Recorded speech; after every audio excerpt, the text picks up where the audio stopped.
اب کا گانے کی محفل سے بچنا۔ حافظ بیاقی، یونس بن بکیر، محمد بن اسحاق، محمد بن عبداللہ بن قیس بن مخرمہ، حسن بن محمد بن علی بن ابی طالب۔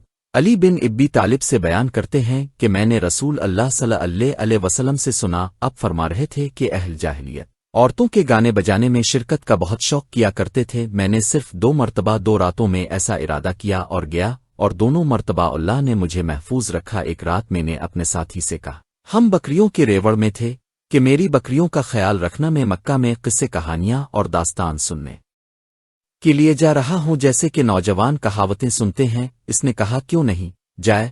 چنانچہ میں مکہ آیا اور داخل ہوتے ہی پہلے مکان میں سے گانے بجانے اور باجوں کی آواز سنی۔ میں نے پوچھا، یہ کیا ہے؟ تو معلوم ہوا کہ فلاں نے فلاں عورت سے شادی کی ہے۔ میں بھی وہاں بیٹھ کر دیکھنے لگا اور میری آنکھ لگ گئی۔ واللہ جب دھوپ کی تو آنکھ کھلی، میں اپنے ساتھی کے پاس لوٹ آیا۔ اس نے پوچھا، کیا؟ میں نے کہا، کچھ نہیں کیا۔ پھر اسے رات کا واقعہ بتایا۔ پھر میں نے اسے دوسری رات بھی کہا کہ میری بکریوں کا دھیان کرنا، میں داستان سننے جا رہا ہوں۔ اس نے منظور کر لیا تو میں مکہ چلا آیا۔ گزشتہ شب کی طرح میں نے آواز سنی۔ میں نے کسی سے پوچھا، یہ کیا ہے؟ کسی نے بتایا کہ فلاں نے فلاں عورت سے شادی کی ہے۔ میں بھی وہاں بیٹھ کر دیکھنے لگا اور میری آنکھ لگ گئی۔ واللہ مجھے دھوپ کی تو آنکھ کھلی۔ پھر میں اپنے ساتھی کے پاس واپس چلا تو اس نے پوچھا، اپ نے کیا؟ میں نے کہا، کچھ نہیں۔ پھر اسے ساری داستان سنائی۔ واللہ اس کے بعد میں نے کبھی بھی ایسی مجلس میں شامل ہونے کا ارادہ تک نہیں کیا، خود کہ مجھے اللہ تعالیٰ نے نبوت سے سرفراز فرما دیا۔ یہ حدیث نہایت غریب ہے، البتہ یہ حضرت علی رضی اللہ عنہ سے بھی سما کی صراحت کے بغیر مروی ہے۔ ابن اسحاق کے شیخ کے متعلق، محمد بن اسحاق کے شیخ محمد بن عبداللہ نفیس بن مخرمہ کو ابن حبن نے ثقات میں شمار کیا ہے، اور بعض علماء کا خیال ہے کہ وہ صحیح بخاری کے راویوں میں سے ہیں، اور ہمارے استاذ حافظ مز 742 ہے نے اپنی کتاب تہذیب میں کہا ہے کہ میں اس سے واقف نہیں ہوں، واللہ علم۔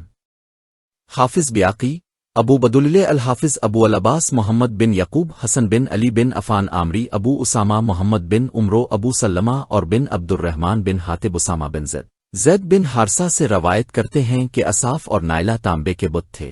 مشرک جب طواف کرتے تو ان کو ہاتھ سے چھوٹے تھے۔ رسول اللہ کے ہمراہ میں نے بھی طواف کیا۔ جب میں ان بتوں کے پاس سے گزرا تو میں نے بھی چھو لیا، تو رسول اللہ نے فرمایا، لا تم سے اسے مت چھو۔ زید بن حارثہ کہتے ہیں، ہم طواف ہی کر رہے تھے کہ میں نے دل میں کہا، چھوتا ہوں کہ دیکھوں کیا ہوتا ہے۔ چنانچہ میں نے پھر چھوا تو رسول اللہ نے فرمایا، کیا تو رکتا نہیں۔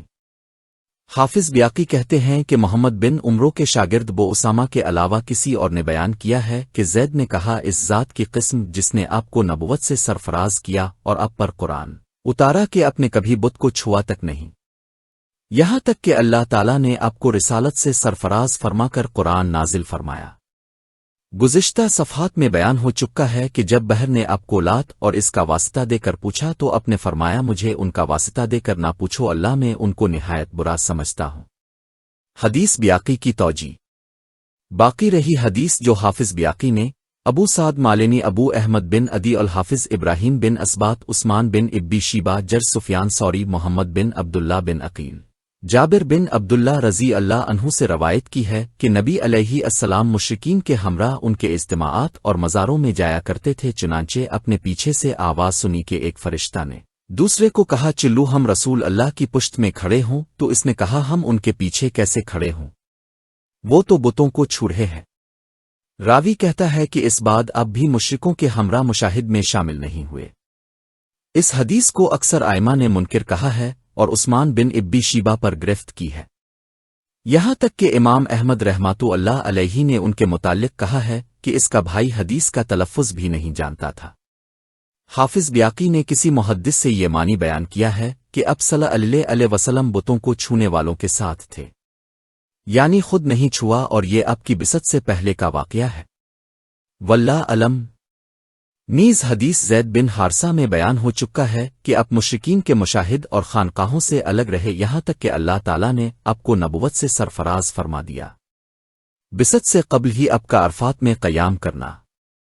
ایک حدیث میں ہے کہ رسول اللہ بعثت سے قبل حج کے دوران عام لوگوں کے ہمراہ عرفات میں قیام کرتے تھے، قریش کی طرح مزدلفہ میں ہی نہیں ٹھہرے رہتے تھے، قریش خود کو اہل اللہ کہتے تھے اور حج میں حرم سے باہر نہیں جاتے تھے، جیسا کہ یونس بن بکیر، محمد بن اسحاق، عبداللہ بن ابی بکر، عثمان بن ابی سلیمان، نافع بن جبیر بن متم جبیر روایت کرتے ہیں کہ میں نے رسول اللہ کو دیکھا، وہ علی دین قوما، وہ اپنی قوم کے ابراہیمی دین پر قائم تھے۔ قریش میں سے صرف وہی عرفات میں حج کے دوران قیام کیا کرتے تھے اور لوگوں کے ہمراہ واپس رات کو مزدلفہ آتے تھے، یہ محض اللہ تعالیٰ کی طرف سے توفیق اور کار خیر کی طرف متوجہ کرتا تھا۔ بقول بیاقی، علی دین قومیں کا مطلب ہے کہ ابراہیم اور اسماعیل علیہما السلام کے باقی ماندہ دین پر قائم تھے اور کبھی شرک میں ملوث نہیں ہوئے۔ صلوات علیہ وسلام علیہ دائمن۔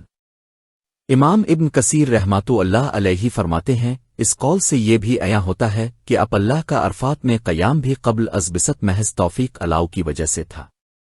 یہ مفہوم امام احمد رحمت اللہ علیہ نے یعقوب سے اور انہوں نے محمد بن اسحاق سے روایت کیا ہے۔ سفیان عمرو محمد بن جبیر بن متم جبیر رضی اللہ عنہ سے روایت کرتے ہیں کہ عرفہ میں میرا اونٹ گم گیا، میں اس کی تلاش میں تھا کہ میں رسول اللہ کو عرفات میں دوران حج موجود دیکھ کر کہا، یہ تو قریشی ہے جو عرفات میں قیام نہیں کرتے، یہاں ان کا قیام کیوں کر ہے؟